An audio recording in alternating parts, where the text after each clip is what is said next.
upon a time on the internet, three girls they never met, but somehow they became friends. We're in three different countries and three different time zones, so really it must have been fate. Girl stuff is how we like to communicate our thoughts and feeling, stories that can make you relate. And we talk to some cool people we met on the way. So thanks for tuning in. We hope that you like your stay.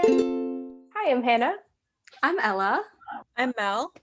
And I'm CAROLYNN Shada. And welcome to another episode of Girl Stuff Podcast. Today we are joined by yet another very, very special guest, the incredible CAROLYNN Shada.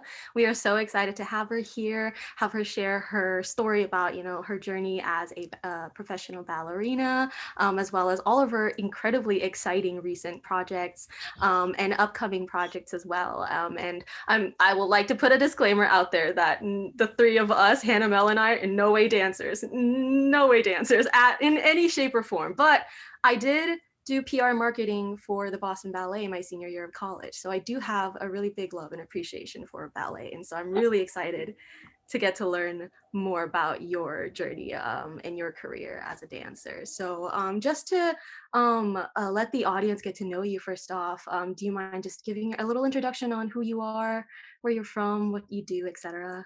Sure. So my name is CAROLYNN. I am married to the very good-looking, incredibly cute Jeremy Shada. But I am actually originally from South Florida. So where we presently live is where I kind of grew up, which is really neat.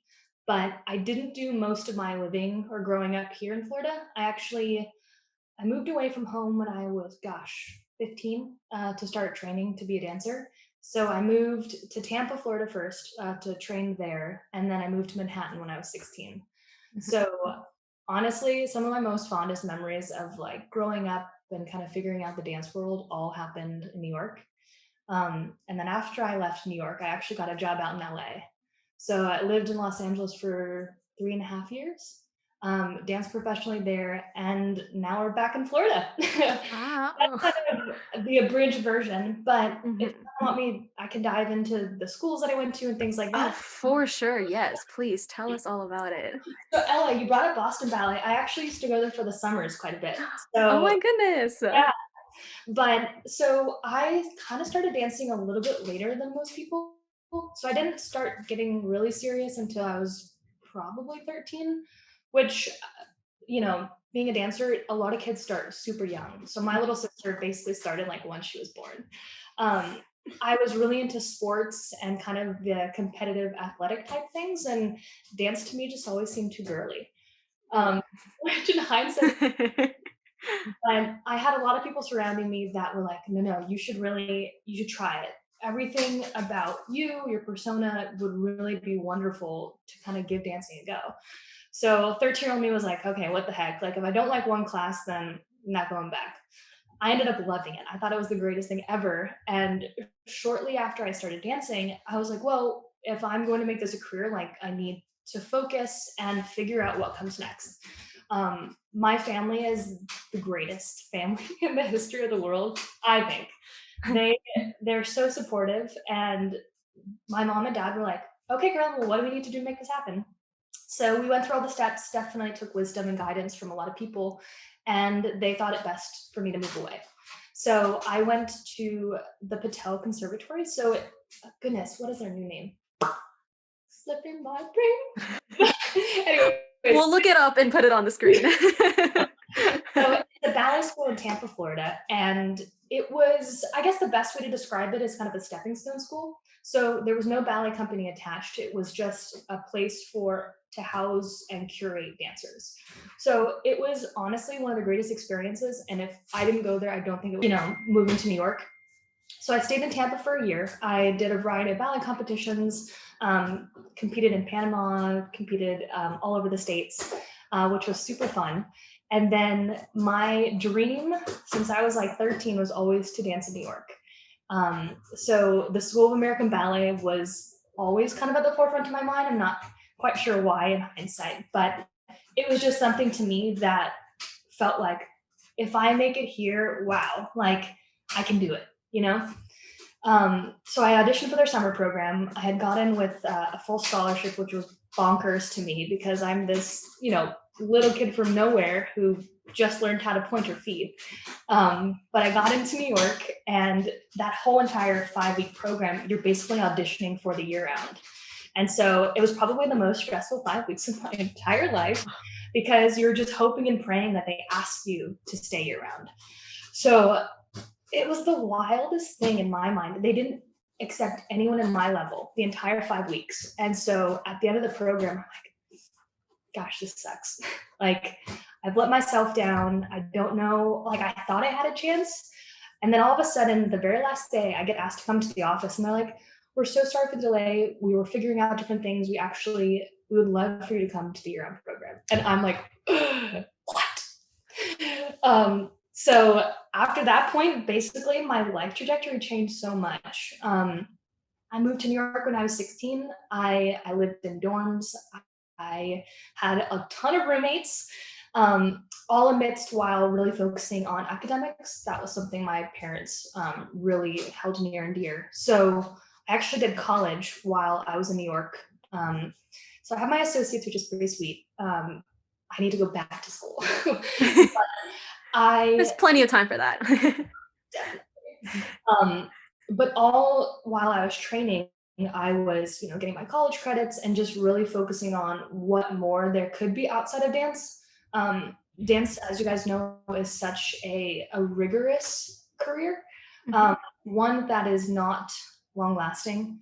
And so all during that time, it's like I knew that my ultimate goal was to be professional, but at the same time, how could I prep and prepare myself for what is, outside of that?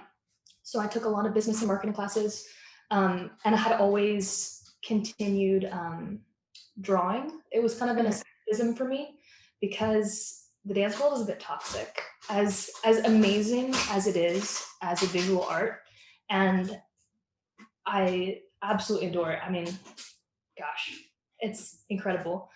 The industry is very much old-fashioned, and I think especially for a young woman going into it, there's so much pressure to be good and to be perfect that you at times don't know how to say no. In regards to just the physicality of it. Yeah. So with that being said, I had always prepped like, okay, this is my goal, this is what's going to happen, but I need to prepare. So drawing was a way for me to kind of escape during all of that. And when I was 18, I actually had a really terrible back injury.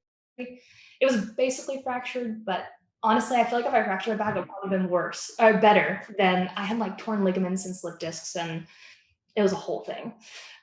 So I actually went to Germany. I believe one of you girls is from Melina is from Germany. Yeah. I went to Munich for 6 weeks for therapy, basically. So I had a variety of injections and certain surgeries and things. And the guy like healed me. I don't know what was in. No, it was basically the prolotherapy is what it was for the States. So it's like glucose and lidocaine. They basically inject it into your ligaments so that it increases the reaction.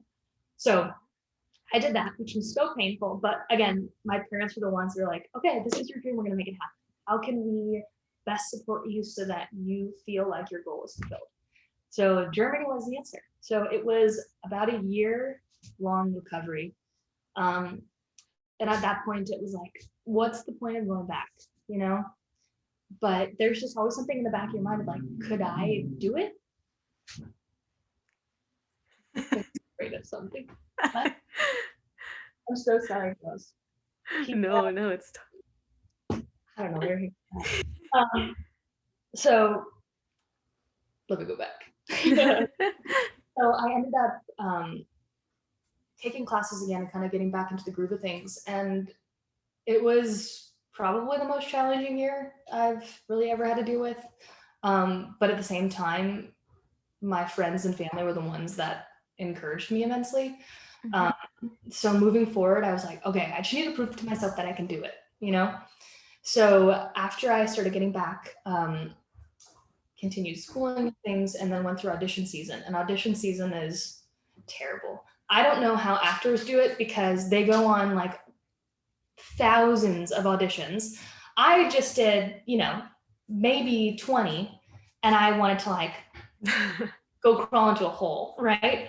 So we did open auditions, and the school that I went to, they brought in artistic directors too. So they would just come watch class. If they're interested, there was further dialogue afterwards. So believe it or not, there was actually another company in Los Angeles that had offered me something, but I just wasn't crazy or didn't really feel like it was gonna work out. So it was the last audition of the season, and the Los Angeles Ballet artistic directors come in and they take a liking to me, and I'm just like shocked because I'm like, good grief, this is the last one. Like, is this even possible? So they had watched one of our ballet classes, and then I went to the open audition the next day, and it was the most nerve-wracking experience ever because I felt like they were watching me the entire time. So I'm like, oh, if I screw up now, like, never gonna happen. So it was such a blessing. After class, they pulled me over and they offered me a contract right on the spot, which I was like, oh my gosh, that was so nice. So after that, I packed up my bags and moved to Los Angeles. Okay, so at that point, I believe I was 19. I didn't even have my driver's license yet because, yeah, I know, pitiful. Probably should not have told you that. I'm 22 and I don't have mine yet. Yes, love it. Oh my goodness. But I literally got my contract, finished up school in New York, came back down to Florida, got my license, bought a car, and shipped it out to LA and started my job, which was so nuts. And it was such a great experience. I love the people I worked with. I adore the artistic directors and things like that. But there's just, the environment is intense, you know? So I always found, again, my sense of escapism and other things. And I found that a lot of my good friends actually were not in the ballet world because I wanted some sort of normalcy in my life. And I guess backtrack just a tad bit because it'll tie into the merch stuff. At the end of my senior year, I actually created a book. So one of my teachers, she used to say the goofiest things in regards to corrections, and I just got such a kick out of it. So I thought for a goodbye gift, because we kind of all did that, I would illustrate a book and give it to her as a gift. So I used to take notes as to all of her corrections, and I illustrated them. And so at the end of the program, I gave her the book, and she was beyond elated. And I was like, man, this is what art can do for people. That's so neat. And then at that point, my little sister had wanted a book because she's also a dancer. So and guys, this was like literally copy pasted. I had it printed at Dwayne Reed. So that's like a So I literally handed everything. I scanned it in, and I put this book together that was like so shoddy. I mean, it's adorable, but I mean, you know, it wasn't like printed nicely. So I had made my sister a little one, and she actually was at a photo shoot for a dance company, or a dance manufacturing company.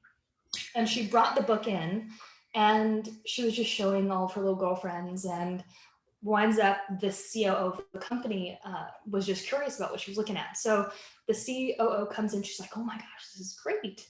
And my little sister's like, yeah, it's my big sister, CAROLYNN. And that actually led itself into further conversations about me getting a job with a dance manufacturing company because of my designs.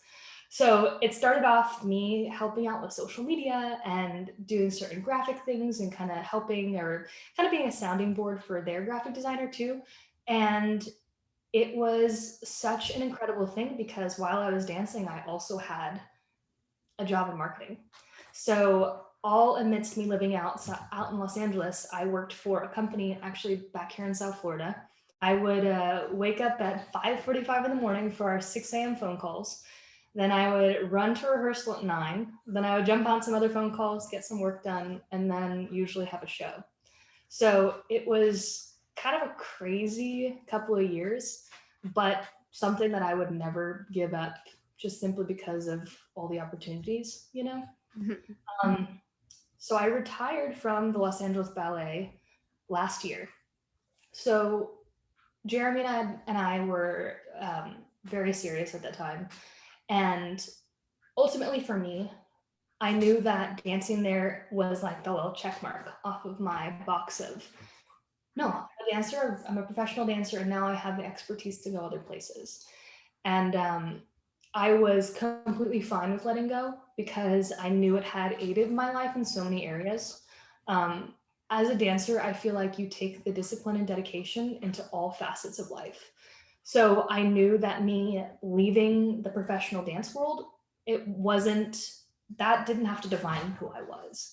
You know, there's so many assets and aspects of us as women and us as girls and us as people that you can kind of dive in and really explore a variety of other places. And so with that, I never found my identity in dance, um, because why put ourselves in a little box is how I always thought of it. So Jeremy and I were talking quite a bit, and my contract for my third season was renewed.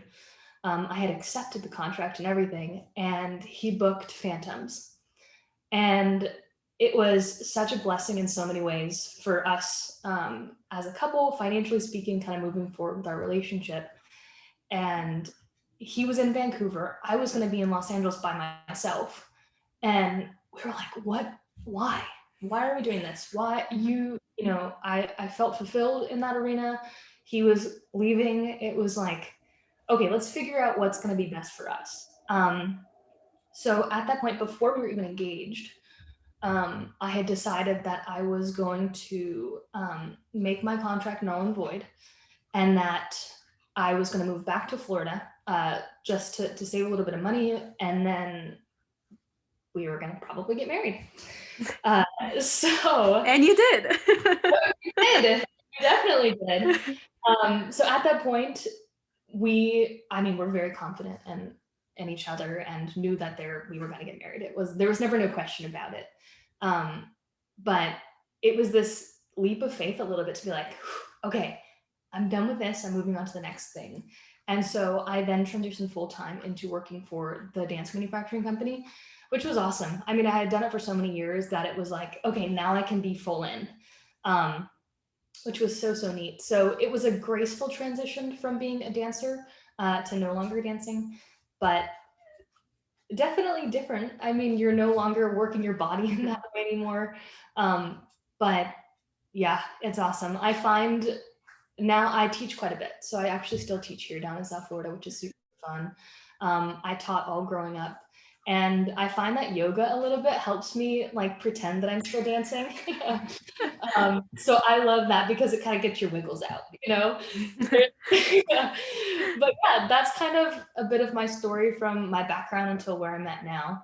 Wow. I am just completely in awe. Like, I'm speechless. Just, you're so multi-talented. It's kind of ridiculous. It's so incredible. One thing that I did want to ask, just because you mentioned that you started a little, like, significantly later than most girls typically start out in ballet. Did you ever struggle with, I mean, for me, I struggle with this feeling all the time of like, why would I try? Because I'm never going to catch up, or I'm just, everyone else is already so far ahead of me. Like, did you ever struggle with that feeling? And if so, like, how did you like push past that? Yeah, great question. I totally did. Trying to think of how best to answer this. Especially in the beginning, I'm also, as an aside, I'm like 5'10". I'm very tall. Or like like probably a couple millimeters away. So being a tall woman is also very challenging as a dancer. And so like me, age 13, with like super long legs, like don't know how to control myself. I was like, how the heck am I gonna do this? But I think I had a lot of mentors in the dance world. One of my very first ballet teachers, she's a Cuban lady and was the greatest encourager I could have ever asked for. She is now, I want to say she's 89. Still such an inspiration. She was actually at my wedding. But she found something special about me and fostered that. So even amidst me questioning whether or not I could do it, she was always there to support. And I think ultimately too, my family was such a big supporter. And I think one of the greatest things about them is if I didn't succeed, they were not going to think any less of me. And I know I'm very fortunate to have a situation like that because there is a ton of pressure. But I feel like because of their love for me as their daughter, they never put pressure on me to do that. And so I feel like that was reassuring to move forward, being like, no, I'm going to give it my all because I want to prove to everyone that I can. You know, but the beauty of it is my parents weren't forcing me at all, especially amidst the injuries and things. They never, you know, pushed me, which I think me as a person helps a lot. I would say I'm very driven. I don't need many people around me to tell me that I need to do things. I kind of always search and seek out ways to better myself. So especially starting young, I researched so much. I studied, I practiced, and I found so many different avenues to kind of better myself that some dancers weren't doing because I always felt like I had to catch up. I would go take extra Pilates classes and, you know, write down corrections and illustrate corrections just so that I could remember. But it was always the aspect of trying to figure out how to go above and beyond so that I could do it. I was never the best in the class, especially in New York. Was not that for me. So I always looked at those around me and tried to figure out how to emulate certain things that I found attractive or certain things that I loved and how I could manipulate that into me as an artist. I think the thing that benefited me quite a bit is I'm fairly even keeled. I Once I got into Los Angeles Ballet, I knew that after that point I was not going to be a principal dancer. That was just not in my wheelhouse or my capacity, which I was okay with. And I feel like that readiness to, or I guess, what's the word I'm looking for? The idea of being okay with where you're at, I think Acceptance. Yeah. Exactly. Yeah, just helps so much. And I feel like that played such a big part in the mentality and thinking of I'm not good enough, you know, because the self-acceptance helps beyond belief. If that answered your question. No, absolutely. Thank you so much for that answer. I mean, you've already dropped so much wisdom. I think that so many of the young girls watching will hopefully take away from this. But do you have anything in particular, whether it's like a specific lesson or a specific takeaway from your like time as a professional that you know want to either impart to other people or wishing you at the time or something like that? Yeah, I think it kind of goes back to what I was talking about a little bit, is just being content with who you are and what you can provide. I mean, don't let that contentness, you know, lay idle, because you always want to better yourself. And I think that's the beauty as us as humans is, you know, we can go bigger, we can be better, we can be kinder, we can, you know, be more athletic, whatever it is. And I think figuring out who you are and how to better yourself in those areas. And I think the biggest part is being grounded. Surrounding yourself with like-minded people and people that will encourage you. I think the reason that I loved Los Angeles so much is because of my community. I met Jeremy out there, but it was also our friend group that are still some of my dearest friends now. And they were so different from me. But I think their differences made me so much better. So even within your career paths, I challenge everyone to really find friends that build you up. I think ultimately we crave community, and having community that loves, adores, and supports you is, you know, it's worthless. Or Yeah, it's just, yeah, it's the greatest. it's priceless. Priceless, yeah. Yes. So, Absolutely. And I mean, and I know that right now for everyone finding and holding on to community is really hard because of the pandemic, yeah. because of this you know mess that we are all in together. But I mean, for me, I was fortunate enough to find four other girls just online out of chance because of this little Netflix show that we all happened to watch. And so I totally agree with you on what you're saying about just like putting yourself out there, finding like-minded people, finding people who support you like unconditionally is it really makes a difference. And I just gotta say, I feel like I just watched a TED talk or something. Like you're so motivational and inspiring. It's Yes, ridiculous. like, yes. This is exactly what we wanted for girl stuff. So thank you. Yeah, sure. Um, Wow. I'm just so inspired by like your incredible journey as a dancer. But I do want to start talking about some of your recent projects, like after you retired. Obviously, congratulations on your first merch launch. We are all repping it now. But congratulations. It was I know so many people love that, and so we just want to hear what your experience doing that was like and like what was your favorite part about it, and is this something that you plan on doing again? Yeah. So it was it's such a rewarding experience, honestly. The ballerina t-shirt that you're wearing, I actually did while I was injured in New York. So that design kind of holds such a special place in my mind. I created a whole dancer series, and that was one of them. And that was something that I kind of held tight to for a while and never really used. And then all of a sudden, Jerry launches this song, and I was like, I have cover art. So that was something that I had done when I was, I think, 18 years old, which is crazy. The Love and Care one, I had so much fun doing as well. Jeremy is such a good sounding board, and he's like the greatest encourager ever. So I came up with certain things. He's like, that's perfect, let's do it. So honestly, I came up with the ballerina one had already been done. And then I did the Love and Care one. That was the first thing I tried. And we were like, okay, great, let's do it. Let's get prototypes and start taking photos. And I'm like, oh my goodness, okay, let's try to figure out how to actually do this.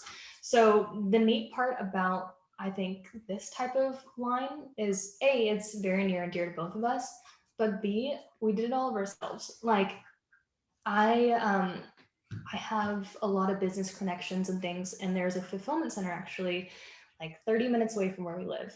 So I was like, okay, how can we coordinate so that, we can make sure the products are great, and then we can have people help fulfill. And that's kind of how that all started. And then my twin brother's girlfriend, she prints out merchandise. And so she has a connection with a wholesale person along with people that can print and things. So I was like, okay, great, you're hired. So I had she's a dear friend of mine. She printed and packaged, and Jeremy and I would kind of help bringing like boxes of these things over to the fulfillment center so that, you guys could wear them. I think it was so neat because I got to create the website. Honestly, I do all the customer service stuff. I answer all the emails. I would just like to say that just a little like tidbit to throw in there. I don't think you would remember this, but the day of your launch, I had ordered it when it launched. It was like that mix up with like the shipping fee or whatever.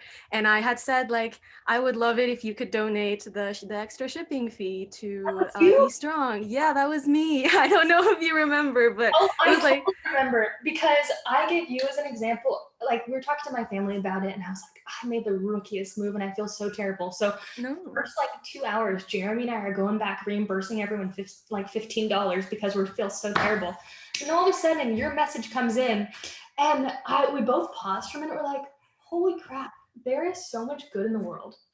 And it made us, honestly, I tell the story about you all the time. And I'm close to the people over at Be Strong, and I told them some of these things, and especially how you handled that. I was like, oh my goodness, because I would not expect you at all to do that. And so Jeremy and I had, donated the extra money for it. Actually, we ended up donating the extra $15 that you all did. But it was just so crazy to me to see how kind and down to earth people were. Honestly, I cannot believe that was you. This is like full circle moment here, but it was like really kind of you guys to do what you guys were doing, to donate your proceeds, like part of your proceeds, to a charity to begin with. I was already very inspired by you guys. So and you handled that whole little snafu at the beginning so gracefully too. So props to you. But yeah, but to talk about Be Strong for a second, I know that's probably not on the docket. They're just one of the most incredible organizations. And I feel like, especially with the community that we have built, and you guys probably see so much of it, like within the online interface, there's so much negativity, and there's so much positivity. So there's both, but there's two It's sides balance. Yeah. that we felt that Be Strong would be such a great organization to partner with because of how much they deal with bullying, how much they prevent the suicide rates. They actually go into a lot of the public schools to encourage kids. They have ambassador programs where it's basically sharing love and kindness, which that's like my motto a little bit. So I love that. so with the merch stuff though, Yeah. it was very difficult, I must say, just to do it all of ourselves. Just with the coordination element, always feeling like I don't know, there's just so much pressure that lies on your shoulders. Like, even though I can't control like USPS or DHL, there's like so much pressure that just goes on you with like people not receiving stuff, which I think is really hard. Being on the back end and seeing like people struggling with, where's my merchandise, even though it had been shipped out like a couple weeks before. So I think those areas I just need to let go a little bit, but it is so hard because you want to please everyone. But honestly, the success of it was just beyond for both myself and Jeremy. We could not believe that people were that engaged, involved, and like loved what we did. We had never felt that before. So in the very beginning stages, the first day when we were seeing, everyone saying, we're like, oh my goodness, we could actually do more of this because I love creating. And we were like, oh my gosh, this is so cool. That was basically our reactions. I love that. And honestly, I can personally, all three of us can attest to that. Like all of the hard work that you guys put in, it shows both in like the quality of like the merchandise and just the uniqueness of it, and just the one, it's so wonderful. Like I literally live in this. I said this earlier, but I live in this whenever I'm home. So It's actually funny when I got my merch. I got my merch a couple weeks ago actually, but I've been buying too much merch that I'm like, I get it. Canada Post and USPS, they do their own thing. But my mom was like, did you get me one? I was like, no. I was like, you can wear this one. But like the design also, like my mom just saw and she was like, oh, this is great. And I also bought the hoodie, which I wore for like 3 days straight until my sister stole it. So we both have that. My little sister is like, my hoodie now. I'm like, okay, fine, take it. It's fine. But like it's good. Everyone likes it. So it's like, I think it's also, there's a story behind the merch. It's not just merch, right? Like there's the song that's behind it. There's like, now we know the story of like, it's just you and Jeremy doing something that you love for fans, out of your own time and stuff. So it definitely, like, I will buy anything else that you put out. Just gonna say this right here. Anytime. Oh, that's so kind of you. Well, back to that question that I asked earlier. So what I'm hearing is that you definitely have like hopes and plans of doing another merch line in the future. Yeah. So the reason I was a couple minutes late is I actually was working on a couple more designs. Ooh. So I had a question about this too, but I mean, Mel and I both also like, I mean, I dabble, but Mel works a lot in digital illustration. So does Hannah, like that's her job too. But I was curious as to like what medium you use, how like your creative process is like. If you could just share a little bit about that. For sure. So honestly, the beauty of my relationship with Jeremy is his music inspires so much of it. That I'm like, I think I have an idea. Let's see what happens. But it's all inspired because of the music. And I think a lot of our family too kind of inspires things. But in regards to digital media and mediums, I use Procreate a lot. So the Love and Care was actually done on Procreate. Did you guys We're all avid, we all use Procreate too, yeah. I love Illustrator too. I do a ton of stuff in that. So I'll kind of bounce back and forth. I love the idea of making things look like art. Like it's super cool to have text and things, which I'm working on stuff that has it now, so I won't totally bash on it. But I love the drawing style. Like I think this merch compared to other people's is, I hope it's unique in the sense of it does feel like, someone just drew it and threw it on a t-shirt. Not through it, carefully. But it was just the idea of like, I want it to feel like art.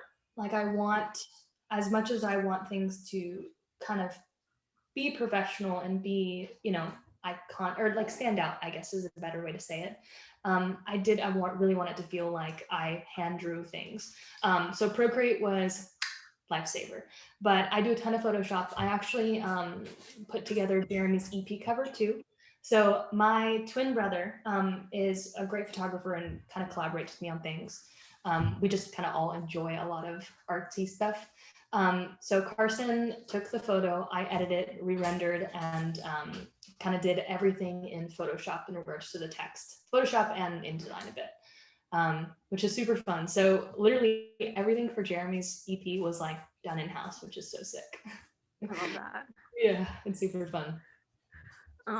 Just to go like dabble a little bit deeper into some of your other like projects and your talents. I've been following your home updates and renovations. I personally am like a DIY junkie. I love like HGTV junkie, so I have to say I'm obsessed with what you're doing with your house. And I just wanted to know like where you got this drive to like do it yourself, like your DIY drive, where you got it from, because I know you like recently bought a house with Jeremy and you guys have been doing like everything yourselves. So I just wanted to know like where that came from, how it's going, what other plans you have. Great question. Honestly, I love doing things myself. I don't know, I'm a little stubborn in that arena. I just always like giving things a try. So I guess it kind of goes back. We actually purchased a home before we got married together in Atlanta, Georgia. We're in the process of selling it, which I'm so sad about, but that's besides the point. So I just love building things. I love using my hands. I love creating. I think that goes kind of into the whole artistic arena as well. I have definitely put many holes in walls just because of my lack of knowing how to do things. But you know what? It has taught me a great deal. So our first home, I felt like, was that kind of trial thing. I attempted to make a like media console for our first home, and I just wasn't crazy about it. So I was like, oh man, I got to get better. So I always, I love looking on Pinterest. I love kind of always doing those things. I think it stemmed from when I was younger. My dad was terrible at making things. Like his solution for things was duct tape. I'm not even kidding you. So my dad would like try to do things and it would not turn out great. So I always came alongside and helped him. He actually used to call me MLH, which stands for My Little Helper, when I was a chick. And I would just always try to help him. I would go through all the instructions, and I would always be his right-hand girl because he could not do anything that was handy. So just growing up, I always felt like I needed to learn how to do things and help my dad. And I think that's kind of how it all started. And so Jeremy is not the handiest gentleman. You did not hear that from me. So he's great because he follows instructions so well, but I kind of like skimp out on the instructions, just try to figure it out. So we work together very well because he's a little bit more detailed, being like, oh no, let's go grab the stud finder. Like we need to figure out where on the wall the stud is. So with that, we have so loved working on this project. Our home in Atlanta was just a simple townhome. And we really didn't do anything to it. So, I learned how to put up a TV and I built a media console, and that was kind of it.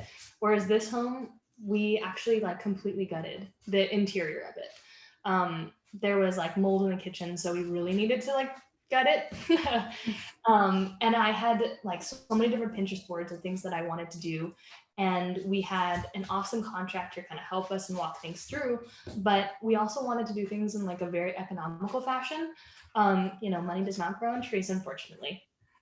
So we were trying to figure out, okay, so let's, we need our contractor for the dirty work more or less, or, installing the kitchen sink, because we definitely don't know how to do that. But let's figure out how we can like best maximize what we have here and kind of make do with what we had. So our bathrooms, we did a lot of it ourselves, which I saw the video of you guys change.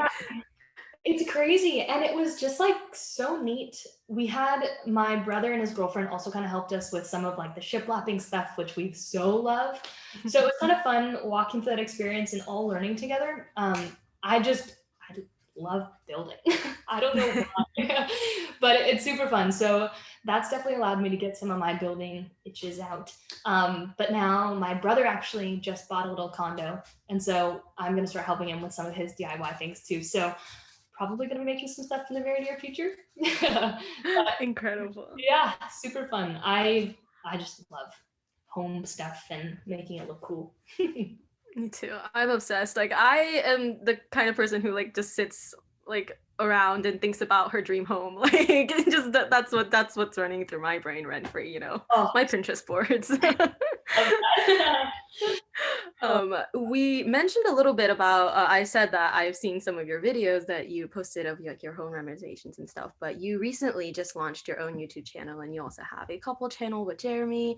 Like how have you enjoyed the experience of being able to like share like a little bit of like a behind the scenes of your life at home? I mean, especially like as we're all home right now, you know, what has that experience been like?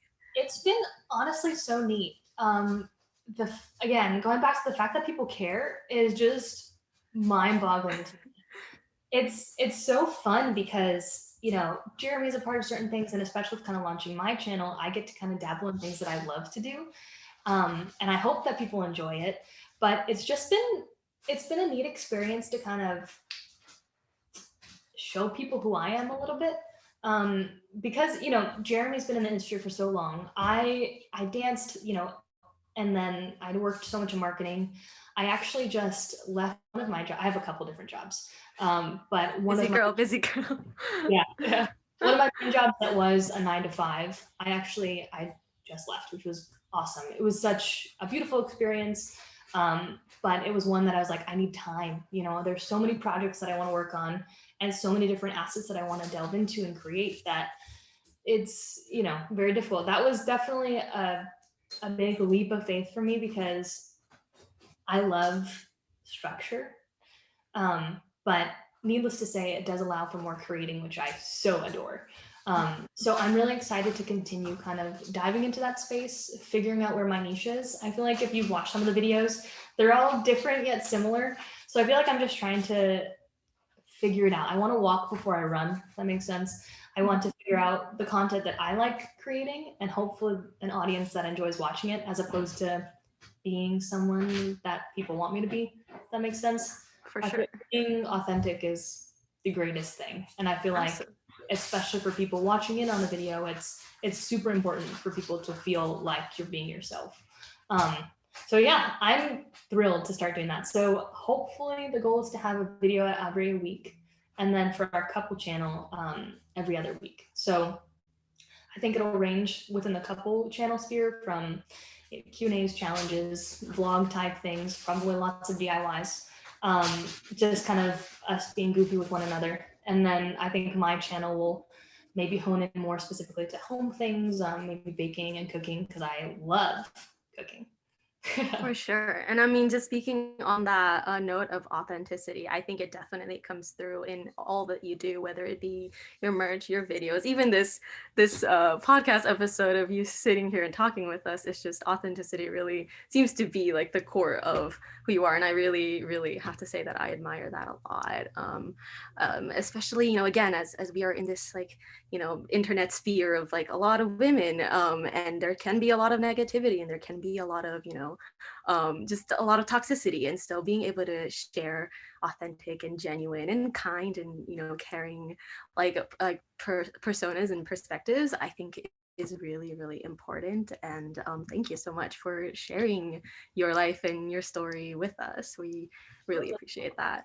Yeah, definitely. I couldn't agree more. I feel like more people need to be who they are, but also like push forward kindness. I think ultimately, yeah.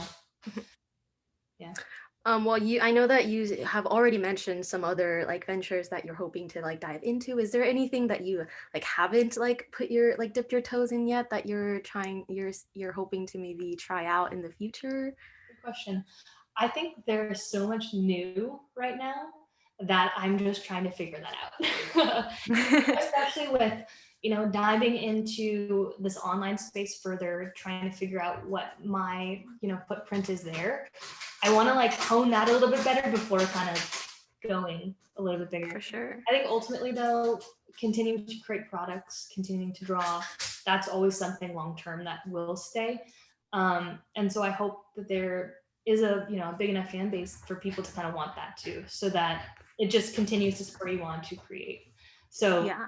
I think right now I'm like all over the place and just trying to like figure out what I guess how I can excel and how I can be myself in that, if that answers your question. No, for sure. And I completely relate. And I know that Hannah and Mel can relate too. Of like, all of us are very much like, we dabble in a bunch of different things, like Hannah and Mel, like they're both photographers, but now they also have this podcast and they're also like, they do digital illustration and they and so we definitely relate to having your feet in a bunch of different pools. But honestly, I we have mean, so much in common because I thanks.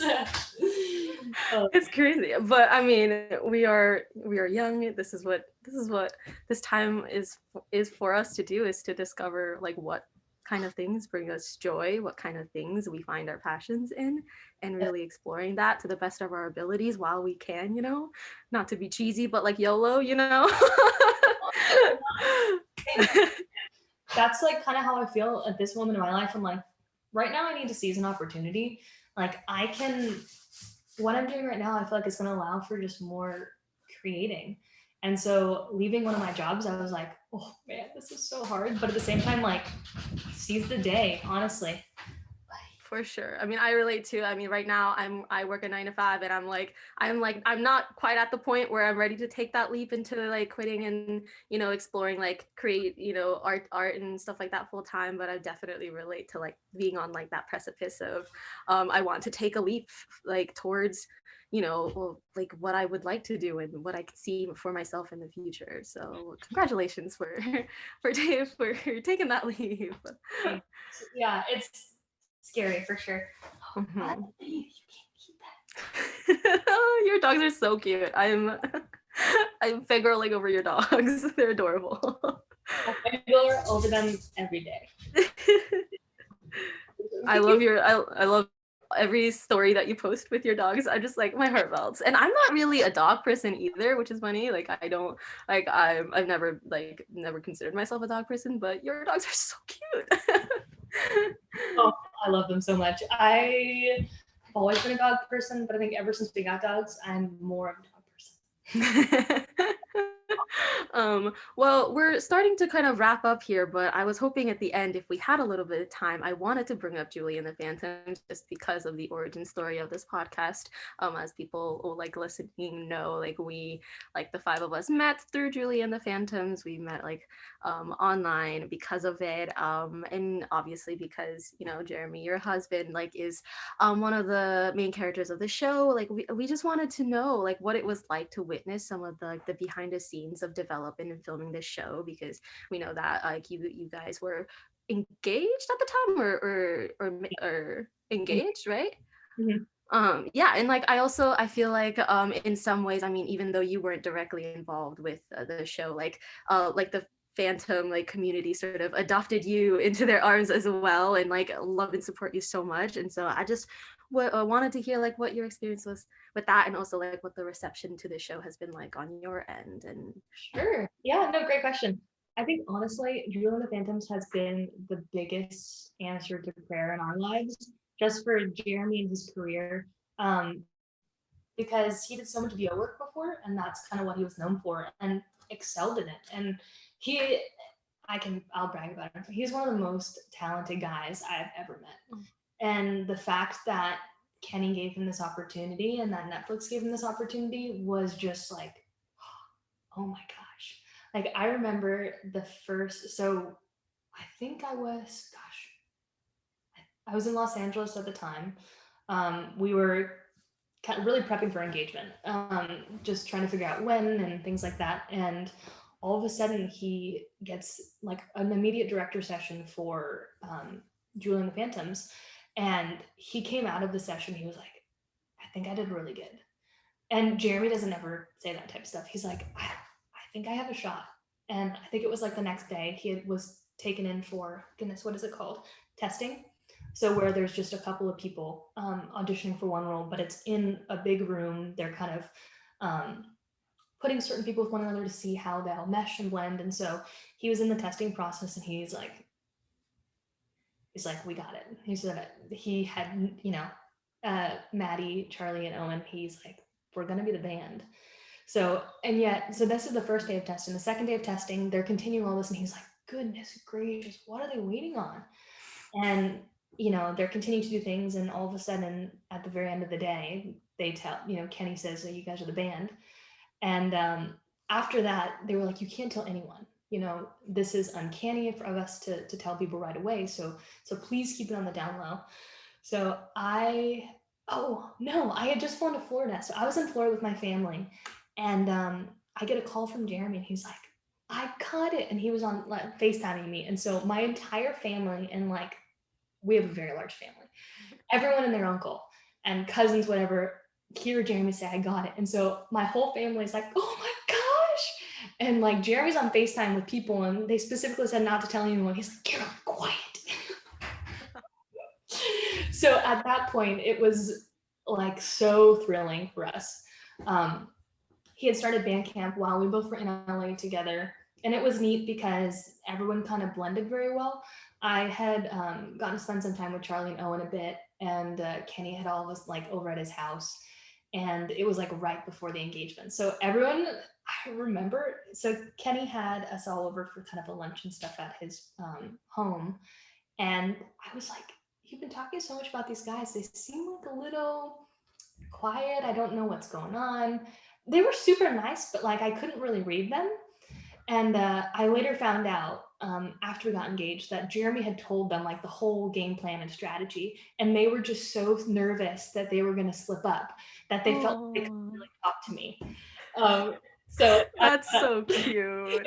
Super funny. So then after we got engaged, they were super chill. They were like, we didn't want to mess it up, but it was so fun. I got to visit a couple of times in Vancouver, just with us kind of buying a home, figuring out our wedding stuff. It was hard for me to be up there so much.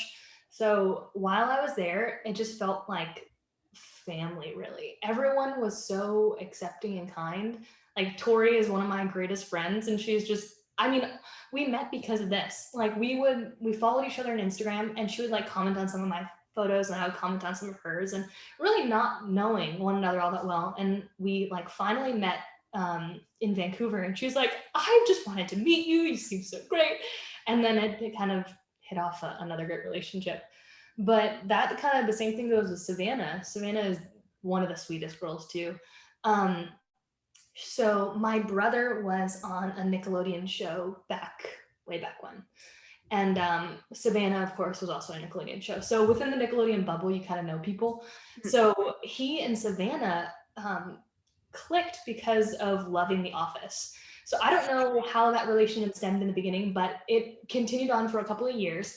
And literally their relationship consists of sending Office memes. So that's just how they continued to chat. And so she and Carson were talking one day, and she was like, yeah, I actually, I'm going in for an audition about a new show that's shooting in Vancouver. And no one knew what the show's name was, nothing. And my brother is talking to Savannah. He goes, oh, is it Julie and the Phantoms? He's like, my brother-in-law is going to be on the show. Or he's soon to be brother-in-law. She was like, what? And so I actually ended up meeting Savannah. I don't think Carson's met Savannah yet. Yeah, no, he hasn't. So literally I meet Savannah for the first time when I'm in Vancouver. She's like, Carolyn, I've heard so much about you, and I know your brother. I'm like, oh, yeah. So it was just all of those types of things that it made it so easy for her to hang out. I cooked dinner a couple nights. We had game nights while I was there. But even Charlie and Owen are so great. Charlie's one of the kindest people. Owen is the goofiest. Everyone is just genuinely so nice. The first day that we went out there, I went to move kind of Jeremy in and help him. And both the boys took me and Jeremy out to dinner for our engagement. They paid for our meal. It was just the nicest thing. That's so sweet. Yeah, I feel like everyone in the show, and I don't have a ton of experience in this arena, but everyone is just super down to earth and really kind. And it's everyone genuinely enjoys one another, which is so awesome, it seems like. And the fact that people continue to invest in one another is awesome. we talk to Tori all the time. In the beginning of COVID, well, we had just gotten married and stuff, so we're stuck in our home together. And we were just trying to creatively think of how we can engage with people.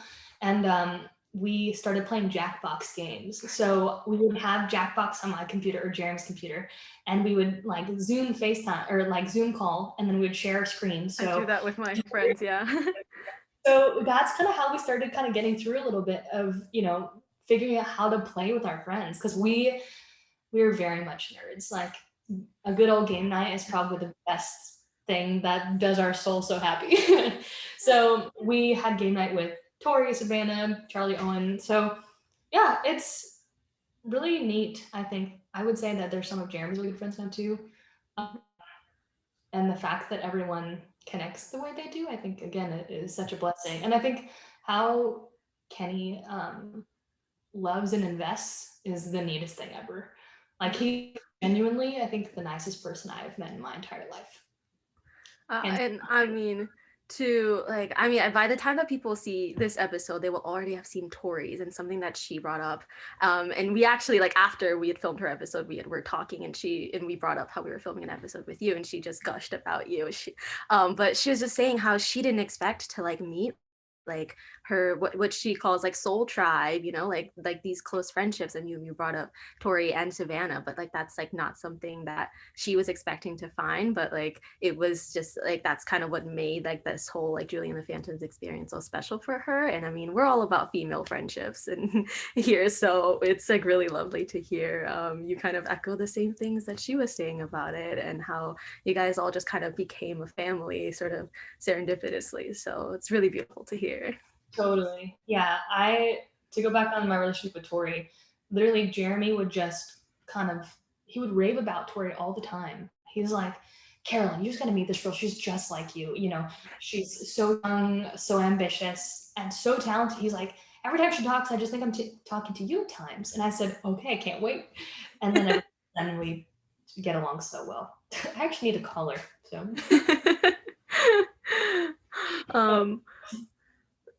Well, I think that we're sort of at the end of the road here with these questions. I don't know if there's anything that you personally wanted to impart to the audience, any sort of message or thought.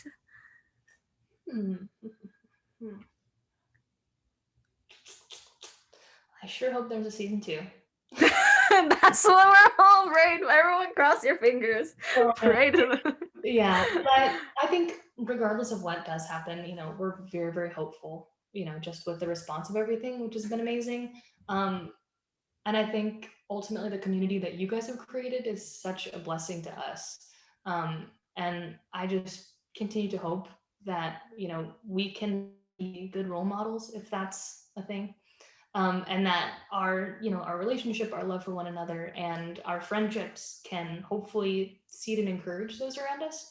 So I think the thing to take away was like invest in community. I know it's so hard right now with COVID, but I so admire what you guys have done. The fact that you guys have connected in so many areas, all over the world is so awesome and actually really inspiring. So props to you guys. Thank you so much for making that happen. And I mean, cheers to the future of this for you all. And I sure hope that you guys have much success in your careers, and hopefully that design unfolds even further. That's really awesome though. Oh, thank you so much. And I mean, to echo you, regardless of season 2 or whatever, I mean, we are lifelong admirers of both you, Jeremy, everyone. So we look forward to continue supporting everything that you do. I mean, just speaking to you for the past hour, you're a huge inspiration to all of us. So thank you so much for being here. And Absolutely. yeah, and thank you everyone at home who is watching. This has been another episode of GIRLSTUFF Podcast.